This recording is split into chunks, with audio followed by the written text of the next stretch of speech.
Fala meu povo, hoje é quarta-feira, sejam bem-vindos a mais um vídeo aqui no canal do Meu Bahia. No vídeo de hoje vamos trazer mais notícias relacionadas a uma reunião que vai acontecer na sede da CBF, reunindo os 20 clubes da primeira divisão e da segunda divisão também, após o presidente do Vitória ter falado aí na coletiva ali do final do jogo contra o Cruzeiro reclamando da arbitragem. O Bahia foi chamado para essa reunião para discutir sobre a arbitragem pelo Edinaldo Rodrigues. Eu vou explicar isso no vídeo de hoje para vocês, além, claro, da gente trazer notícias relacionadas ao CEO do Atlético Goianiense, Adson Batista, que atacou algumas SAFs do futebol brasileiro, inclusive a do Bahia. No vídeo de hoje eu vou trazer mais informações relacionadas a isso também. Então, meu povo, já conto muito com o teu like no início desse vídeo, é muito importante para você ajudar o canal e também o nome do Esporte Clube Bahia. E eu peço que você se inscreva aqui para você não perder nenhum vídeo do canal.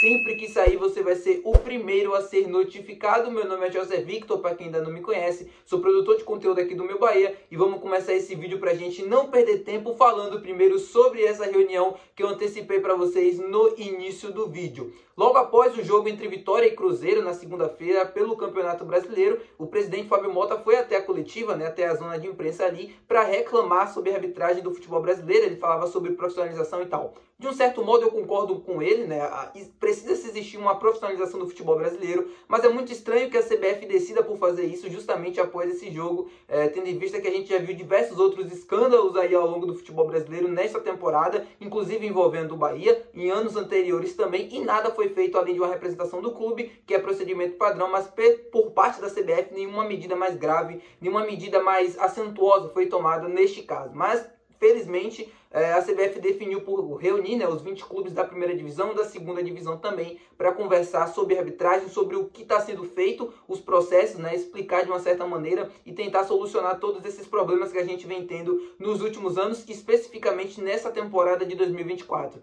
A gente vem vendo muitos absurdos, muitas polêmicas, muitos erros que passam do limite, do tolerável. Eu concordo com a fala do Fábio Mota, acho que precisa se existir uma profissionalização dentro da arbitragem. Não dá para o cara fazer, para ter outra profissão, ir no final de semana, no meio de semana e ali apitar um jogo como se não fosse nada. Precisa ser a profissão dele, até para ele poder também se preparar. A gente vê muitos absurdos que a gente fica perguntando como isso acontece, principalmente com o auxílio do VAR hoje, O VAR veio para solucionar os problemas da arbitragem de campo, Problemas que às vezes o árbitro não conseguia ver dentro do campo, trazer uma imagem melhor, pausadamente, para o cara conseguir enxergar o erro. E a gente continua vendo esses absurdos acontecendo mesmo com essa ferramenta. É no mínimo estranho, mas enfim, torcendo para que essa reunião consiga de alguma maneira solucionar esses problemas, que vem acontecendo na arbitragem, que a gente possa ter um resto de campeonato mais limpo, para que a gente possa, enfim, não ter interferência externa, O Bahia brigando na parte de cima da tabela, junto com Fortaleza também. A gente sabe que clubes do Nordeste, historicamente, sempre saem mais prejudicados do que os outros. É um dado, é um fato, não sei por que isso acontece, isso eu deixo para a interpretação de vocês, mas enfim, é torcer para que a gente tenha um resto de campeonato mais limpo para todo mundo. Bom, vamos falar agora sobre o CEO do Atlético Goianiense, Adson Batista, que em uma entrevista recente atacou algumas SAFs do futebol brasileiro, inclusive o Bahia. Eu vou colocar para vocês o trecho na tela dessa entrevista, parte dessa entrevista, um pós-jogo do Adson Batista lá no Atlético Goianiense, um jogo onde o Atlético perdeu, não foi desse jogo contra o Internacional. Eu tomei conhecimento dessa reportagem, dessa matéria ontem, e eu queria trazer esse assunto aqui com vocês para a gente discutir alguns pontos também que me incomoda quando a gente fala sobre SAF no Brasil, principalmente quando a gente vê outras pessoas de fora, presidentes, dirigentes, CEOs, como é o caso do Adson, falando do Bahia, falando da SAF, coisas. Confere aí para você ver. Gente falando, isso é uma realidade. Vai subir do jeito que está, vai cair. Porque as SAFs no futebol brasileiro, elas inflacionaram o futebol. Tem Atlético Mineiro, tem Cruzeiro, tem Bragantino, tem Bahia, tem Botafogo. E já os grandes são grandes mesmo. Então hoje tem uns 5 times, no máximo 6, brigando aí para não cair. E nós tivemos um começo ruim demais, mais um registro. O futebol brasileiro tem que repensar muito. Agora, fazer futebol na nossa região, financeiramente, está muito difícil. Hoje, vocês podem pesquisar, Goiás, Vila, tem um monte de jogador de Série B ganhando 150, 180, um monte de 100. Então, gente, vamos fazer uma reflexão. O futebol brasileiro tem que criar um ambiente de, a palavra fugiu aqui, que a gente tem que ter um limite. Tem que regulamentar isso. Vai chegar um ponto que é impossível. Você põe um time em campo. É impossível. Fair play, que você podia me ajudar, Porque você está aí dormindo. Não, mas é fair play financeiro. precisa criar isso. Senão, não tem fundo, não tem como. Eu não tenho nenhuma condição de pagar 300, 400, 500, 600 para ter uns 8 jogadores igual o Vasco tem e os grandes clubes têm. Então, fica aqui para a gente repensar isso no futuro. Aí, meu povo, as falas do Adson Batista, CEO do Atlético Goianiense, o Atlético que é mais uma SAF do futebol brasileiro, né? Um modelo parecido com o que acontece lá no Fortaleza, não tem um investidor por trás, né? Não tem um player, um fundo financeiro que faz aporte financeiro no clube para contratações ou coisas do tipo. O Atlético que está se estruturando, né? É um dos clubes do futebol brasileiro, desses clubes pequenos, que mais tem capacidade de transformação, né? Devido à estrutura, a profissionalização também. É um clube bastante responsável, muito por conta do Adson, tá? Mas primeiro que ele ataca as SAFs do futebol brasileiro, falando que as SAFs inflacionaram o futebol e qualquer coisa do tipo assim. Mas se eu penso que é uma ferramenta, por que não usar? Assim, eu acho que Bahia, Botafogo, Cruzeiro, né, de forma um pouco irresponsável, mas tudo bem, Vasco, foram clubes que tentaram sair na frente e que hoje estão na frente, né? Foram clubes que desde o início do processo da SAF se atentaram aos benefícios e principalmente as consequências que isso traria no longo prazo dentro do futebol brasileiro. E o futebol brasileiro já vem se transformando bastante de ano para ano e quem conseguiu perceber isso mais cedo, hoje também consegue sair mais cedo, né? Aquela famosa frase, né?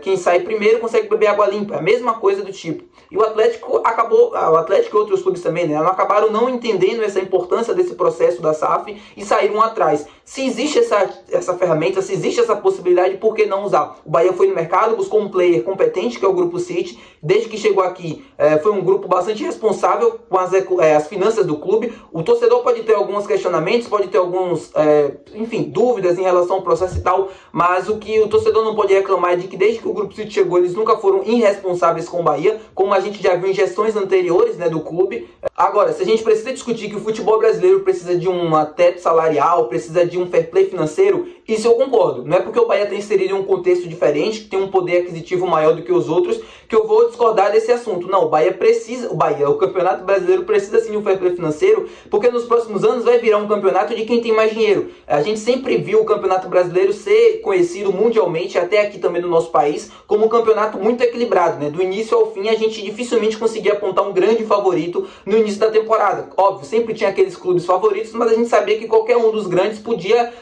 chegar lá em cima, podia surpreender. 13, 15 clubes ali no máximo estavam disputando pelo menos uma vaga na Libertadores. E se a gente não tomar cuidado nos próximos anos, né, dentro do futebol brasileiro, a gente vai acabar vendo um campeonato de quem tem mais dinheiro, né? Um clube de quem tem mais dinheiro, assim, a classe A do campeonato, com 5, 6 clubes com muito poder aquisitivo, com muito poder econômico, e uma classe mais inferior, uma classe baixa, de clubes pequenos mesmo, como Cuiabá, como Vitória, como Atlético Goianiense, e entre outros, que não tem um poder aquisitivo tão grande assim, e o campeonato nivelado por baixo. Vai acontecer com o que aconteceu, por exemplo, na Alemanha, né, onde a gente vê o Bayern de Munique numa soberania muito grande. Agora que a gente viu o Bayer Leverkusen conseguir o título, mas isso dificilmente vai se repetir nos próximos anos. A mesma coisa com o que acontece, por exemplo, no campeonato francês, onde o PSG lidera e ninguém consegue vencê-los, né? Só quando eles não querem mesmo ganhar o campeonato, vai muito esforço para não ganhar, algum clube consegue chegar. É um pouco parecido com o que o Texel falou naquele momento sobre o Bahia, mas de um jeito totalmente diferente, porque o Texel fez parecer que o Bahia é o clube mais irresponsável do mundo dentro do futebol brasileiro e que gasta absurdos e que ele não consegue competir, onde na verdade o Bahia não tem nenhuma top 10, né, de folhas salariais do futebol brasileiro. Então o caminho não é atacar as SAFs, óbvio.